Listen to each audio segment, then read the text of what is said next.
Well, hello there.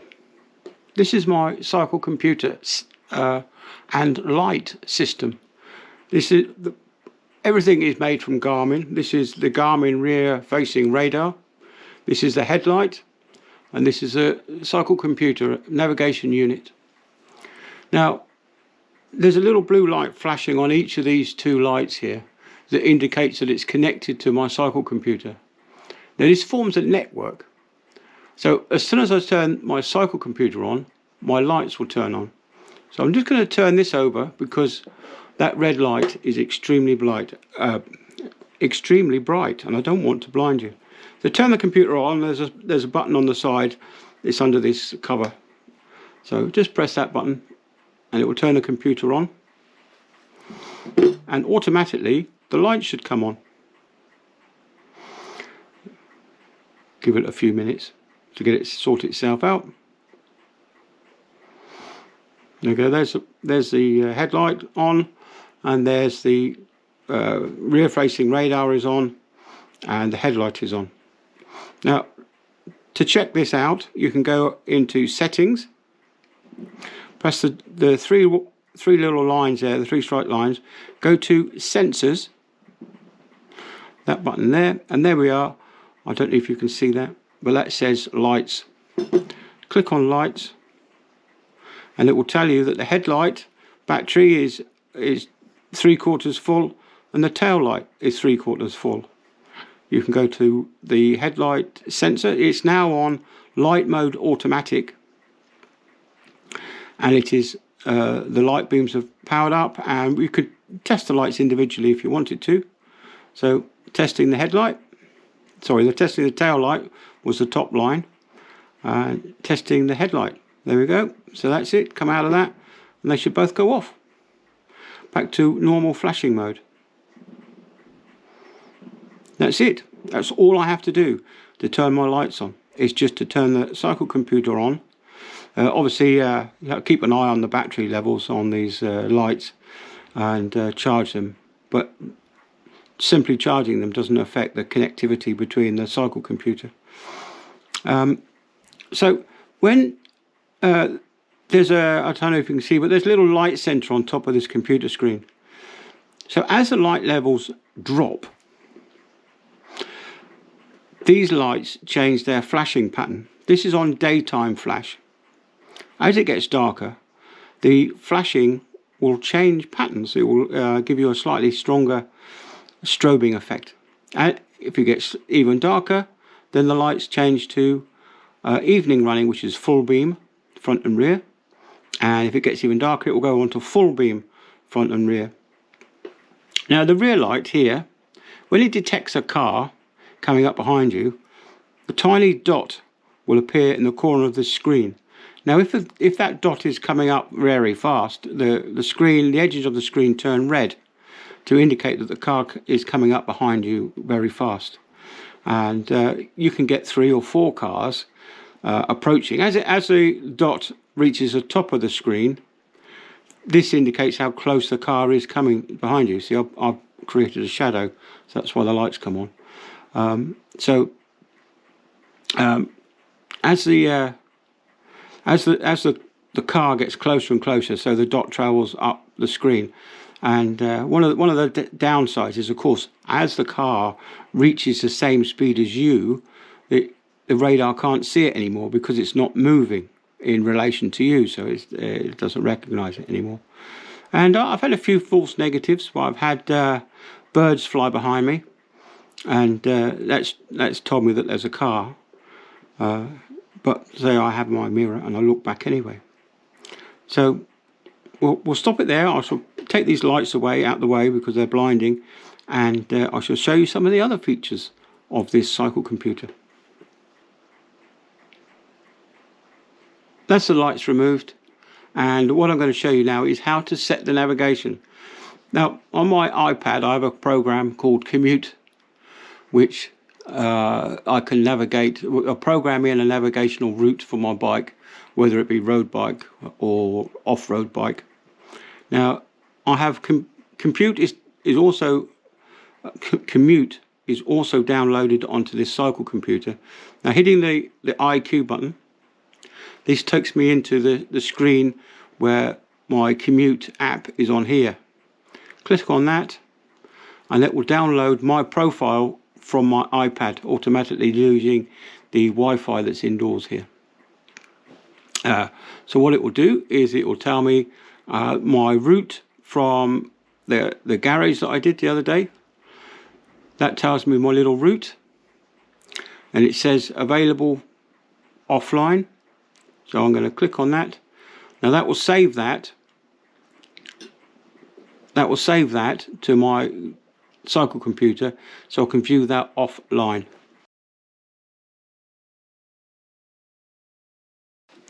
So come out of that, come out of that, come out of that, go to navigation, courses, which we've just downloaded the course from the garage to the church I went to. Click on that button, and if we slide down, we should find that in this list.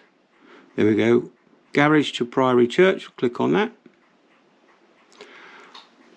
That will load the course. It will tell me everything. There's the map of the route I'm going to do.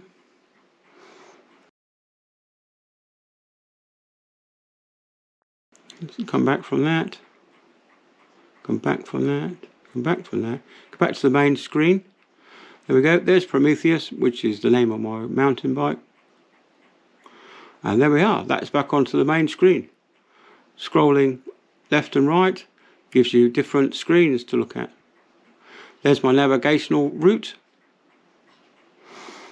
My elevation. Because I'm on the mountain bike, it tells me the hills and the gradient. Compass. Oh, come out of that. Compass. Compass. Imagine doing this with gloves on. Anyway, back into Prometheus. That shows me all my that's the light battery levels. There's a different set page.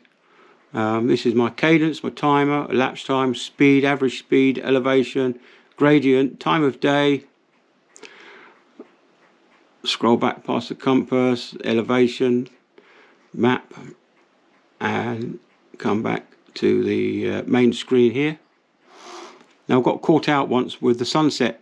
I went out a bit too late, and the sun had set by the time I got home. Fortunately, I had those lights on, so that wasn't a bother. But this is my normal running screen. I've got my speed, I've got my cadence sensor, my average speed, the distance that I've done, my heart rate, how many calories I've burnt off, which means how many beers I can have when I get back, the total time elapsed, current time of day, and of course there's the sunset. One of the other features of this cycle computer is that you can set a bike alarm. Now, by swiping down from the top to the bottom, you can access another set of menus. So swipe down, we've got bike alarm. Press on bike alarm, and it's telling me that it's going to activating in 5 seconds. It's now activated. Now, if I ran away from the bike with the phone, because it's now activated on my phone, if anyone moves my bike while I'm not looking, this cycle computer will send a signal to my phone, and that will tell me that my bike's being moved. So if the bike fell over due to the wind, it will tell me that the bike's moved. If someone tries to take the bike away, it will tell me. Even just shaking the bike will set the alarm off. Now that's quite a handy feature to have on a bike.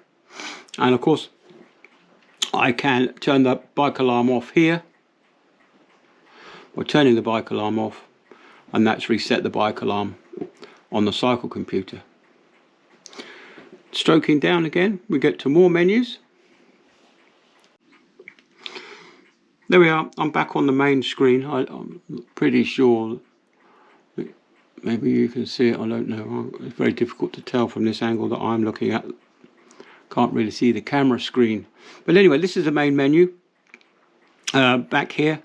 One of the features of this particular cycle computer that it has a crash alarm. Now if you crashed, it will automatically send a text message to your loved ones, family members, boss, whoever you put into the system. It will send every single person on that list, it will send them your GPS map reference. Even indoors I've got 100% GPS signal. So yeah, when you have your little crash, it will tell you your wife or your husband, your mum and dad, whoever it is, that will tell them that you've had a crash, and it gives the map reference. And of course you pump those numbers into any map and it will find your exact pinpoint. What would be good, which they haven't got around to doing, is 3 little words, where you have 3 little words that you type into your computer screen and it tells you exactly where you are within a square meter. Now that would be ideal for this kind of system, but technology is catching up, so maybe one day there may even be an app out now that I haven't looked at yet. But we'll just go through the menu. There we go. Set the bike alarm there. Find a course. Find a workout. Turn the map on. Popularity map. This is back to the weather. Segments. This will tell you the segments that I've ridden, and it will tell you how hard they are. Gradient 0.6%, which was up near Swine. Come out of that. This is back to my headlight menu, telling me that the I shouldn't have done that. Telling me what's going on with the headlight. That's three quarters of a battery in my headlight, so I should give them a quick ride. A quick charge. Camera mode. This is if you have a camera connected to the cycle computer. What you can actually do when you're cycling is use the Verb camera, and you can superimpose onto the picture your heart rate, your cadence, your speed, your distance. There's even a little map that comes up that will show you the route. This InReach is a type of a walkie-talkie that you might use. This is my emergency contact, which I showed you about. This is your compass to help you out this way, and that's telling me that the temperature in my hand is 28 degrees. Obviously when it's on the bike it suddenly plummets to 8 degrees when you go outside. But anyway, that's back to the beginning. This is basically it, the cycle computer. Now you can bring up your training, and you can bring up your stats, and you can look at your history. That will tell you the rides that you've done. This is a ride that I did on Thursday when I rode home from the garage. It says that I was out for an hour, so it's half an hour to the church and half an hour back, which isn't too bad. There we go. Some of the last rides that I've done on my mountain bike here have been quite short. Really, it's 23 miles, 16, 16, 16, 35, 25. Yeah, it's I haven't done a lot of riding on the mountain bike just lately, but it all seems to be about 24 miles I do on the mountain bike. So that's it. That's basic tour of the cycle computer. It's a great tool, really. You'll be able to see yourself getting fitter. This is what I bought it for, because I wanted to see how fit I was becoming. And obviously your heart rate, as that starts to reduce under the same workload, you can tell how much fitter you, and of course your speed, of course, as you get fitter, your speed will increase. So the journeys that you did in the early days will seem like it took you forever to cycle a short distance. But anyway, I'm waffling on. So that's it. That's basic tour of my cycle computer. Okay, GoPro, stop recording.